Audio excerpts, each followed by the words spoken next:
মই আগতে কৈছোঁ যে আজি অসমীয়া মানুহৰ সুৰক্ষাৰ ক্ষেত্ৰত অসমীয়া লোকসকল যদি নিজে জাগ্ৰত হয় তেতিয়াহ'লে মোদী ডাঙৰীয়াৰ সহায়ত কোনো অসুবিধা নাই। সমস্যাটো হৈছে অসমীয়া মানুহখিনিয়ে কম্প্ৰমাইজ কৰিব নালাগে।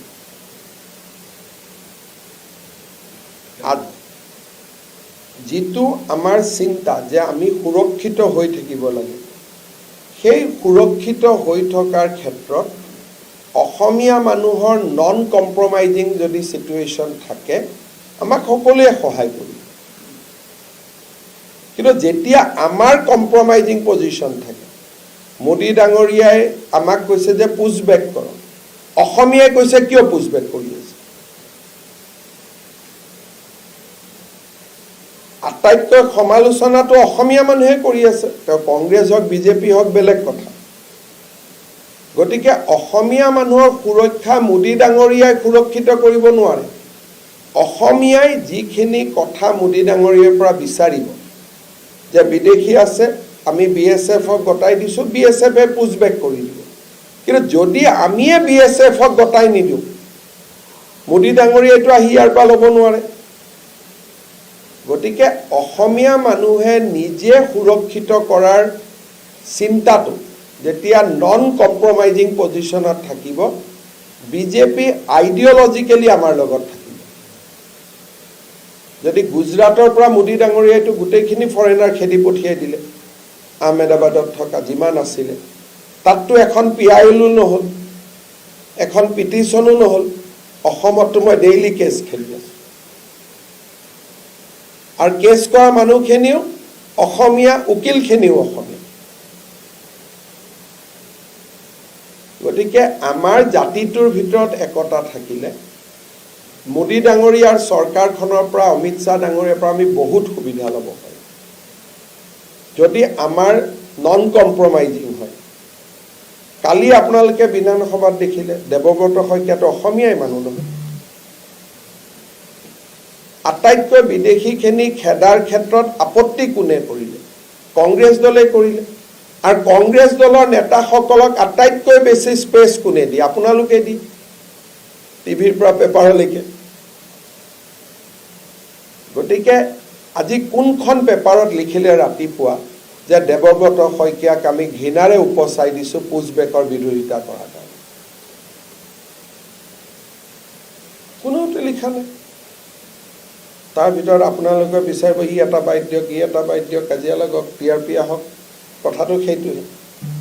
কিন্তু আজি ৰাতিপুৱা কোনখন পেপাৰে কংগ্ৰেছ দলক তীব্ৰ সমালোচনা কৰিলে বিদেশীৰ ষ্টেণ্ড লোৱাৰ কাৰণে? মোক কওকচোন। মইতো ৰাতিপুৱা হেডলাইন চাইছোঁ, মোৰ বক্তব্যটো দিছে, কিন্তু কোন আজিৰ দিনটোত কিমানটা সংগঠনে আন্দোলন কৰিছে যে কংগ্ৰেছৰ প্ৰতিমূৰ্তি জ্বলাম, কংগ্ৰেছে কিয় অসমীয়া মানুহৰ বিপক্ষে ক'ব? কোনোটো কৰা নাই। ভৱিষ্যত অন্ধকাৰ। যদি অসমীয়া মানুহৰ প্ৰতিনিধিয়ে যদি বিধানসভাত কয় বাংলাদেশীক পুছবেক কৰিব নালাগে, আইনেদি কৰক, এইটো কওঁতে বুজি পাব নালাগে নেকি? কোনোবাই বাংলাদেশ চৰকাৰে অসমৰ পৰা বাংলাদেশখিনি স্বীকাৰ কৰিব নেকি? গতিকে আইনৰ মাজেদি বহিষ্কৰণটো কি বস্তু? বহিষ্কৰণটো আইনৰ বাহিৰেদিয়েতো হ'ব লাগিব না। ভাৰতৰ আইনেদি হ'ব, বাংলাদেশৰ আইন দি হ'ব নোৱাৰে নহয়।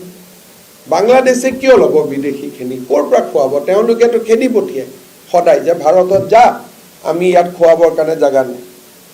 এতিয়া আমাৰ মানুহে কয় বাংলাদেশ চৰকাৰে গ্ৰহণ কৰিব লাগে, তেনেকে বিদেশী কেতিয়াবা খেদা যাব নেকি?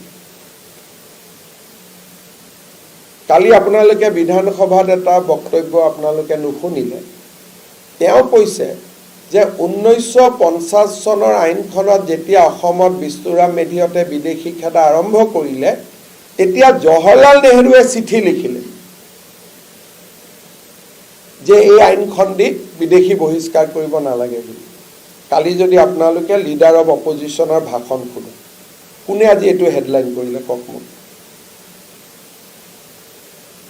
তাৰমানে নেহেৰুৰ বিদেশী চিটুৱেশ্যন 1950ৰ পৰাই আছে যে অসমত বিদেশীখিনি থাকক। কালিতো মই কোৱা কথা নাই, মই নাজানিছিলোঁ, মই আজি চাব দিছোঁ।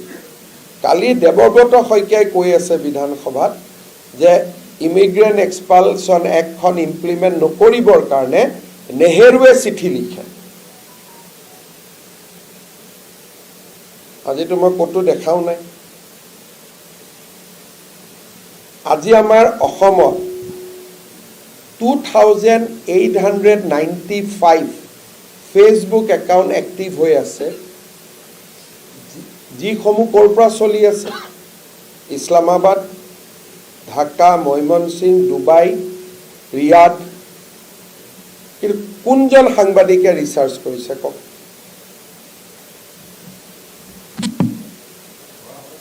এইটো ৰিচাৰ্চ কৰিবৰ কাৰণেতো একোৱেই নালাগে, মাত্ৰ কমেণ্টখিনিলৈ যাব লাগে, গৈ চাব লাগে যে ইয়াৰ এড্ৰেছটো ক'ত আছে। মানে আমি অসমীয়া মানুহখিনিয়ে অসমৰ ওপৰত থকা যিটো শংকা বা যিটো বিপদ ঘণ্টা, তাক আমি ইগন'ৰ কৰি আছোঁ। এইটো চব মই সৰু উদাহৰণ দিলোঁ। এজন হুছেইন বিল অবেয়ান, ঠিক আছে, লিখা আছে CTG মানে চিটাগং। তেওঁৰ ফেচবুক পেজত ফটো লগাই থৈ দিছে, এখন বাংলাদেশৰ পতাকা, এখন ইণ্ডিয়াৰ পতাকা। ইয়াৰ নহয়, তাৰ পৰাই কৰি আছে। ইয়াৰটো হ'বই নহয়, ইয়াৰ পৰা কৰিলেতো চব। আৰু মেক্সিমাম কংগ্ৰেছৰ পোষ্টত এওঁলোকেই কমেণ্ট কৰি থাকে। এজন চাওক, ৰবিউল আলম ৰুবুল, লিখা আছে ময়মনসিং। ময়মনসিঙৰ হৈ অসম কংগ্ৰেছৰ পোষ্টত তেওঁলোকে কিয় হেৰি কৰে?